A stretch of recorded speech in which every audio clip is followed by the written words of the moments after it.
সবাইকে জানাই happy new year. আর আজকে আমরা চলে এসেছি ফোন দোকানে কি করতে না ফোন কিনতে, সেটা তো সবাই বুঝতে পারছো।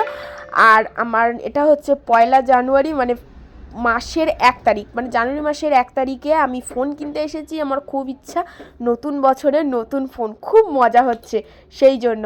তো এখানে আমি চুজ করছি যে কোন ফোনটা নেব। তো কোন ফোনটা নেব, কালো না সাদা, কালো না সাদা। তো কালো, ওটা সাদা নয়, ওটা পিঙ্ক কালার। তো ওই পিঙ্ক কালারের ফোনটা আমি লাস্টে চুজ করলাম। আর ওই পিঙ্ক কালারের ফোনটার মধ্যে অনেক ফ্যাসিলিটি আছে, অনেক। কারণ রোদে বেরোলে ওর পেছনের কভারটা চেঞ্জ হয়ে যায় কালার, এবং ওর পেছনে একটা ছোট্ট একটা রিং লাইট আছে, যেটা মেয়েদের জন্য খুবই ভালো, কারণ রিং লাইট ছাড়া ছবি তুলবো কী করে ব্যাক ক্যামেরায়।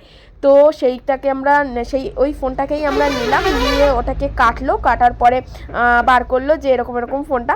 তো খুব সুন্দর, আমার তো খুবই পছন্দ হয়েছে। তারপরে আমরা ফোনটাকে নিয়ে বেরিয়ে গেলাম, বাড়ির দিকে যাচ্ছি। তো আমার মেজো বোন কিনে নিয়েছে একটা ছোট্ট মতো কেক আমার জন্য, কিসের জন্য সেটা বুঝতে পারবে। তারপরে আমরা বাড়ির দিকে যাচ্ছিলাম, দেখছিলাম যে ভিডিওটা কেমন হচ্ছে, তো সেটাকেই দিয়ে দিলাম। তো ভিডিওটা বেশ ভালোই হচ্ছিলো। তারপরে ফাইনালি আমার হাতে ফোনটা এসে গেছে। আমি ফোনটাকে ঘেটে ঘেটে দেখছিলাম। আমি আগে হাত দিইনি, আমি জানি যে এখন হাত দেবো না, আমার যখন হবে তখন আমি হাত দেবো।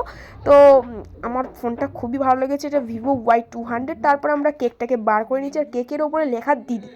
দিদি মানে হচ্ছে আমার মেজো বোন আমার জন্য কিনেছে, সেই জন্য আমাকে দিদি লিখে দিয়েছে। তো এখানে দুজন মিলে ঝগড়া করতে করতে হঠাৎ করে আমার বাবা না সবসময় এইরকম করে, একটুখানি হাসি মজা ব্যাপারটা। তো কী জন্য দিদি সেটা বুঝতে পারবে, তো শোনো। এটা কি?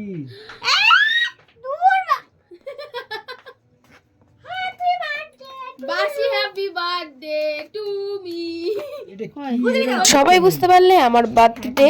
তো আমার অ্যাকচুয়ালি 1 জানুয়ারিতে বার্থডে নয়, আমার হয়ে গেছে 18 ডিসেম্বর বার্থডে। তো এটা হচ্ছে আমার বাসি হ্যাপি বার্থডে, যেটা আমার মা বাবা বোনেরা আমার পালন করতে পারেনি, সেই জন্য আমি 1 জানুয়ারিতে বাড়ি এসেছি, সেই জন্য আমার জন্মদিনটা পালন করা হচ্ছে। তো আজকের ভিডিও এই পর্যন্ত, বাই বাই।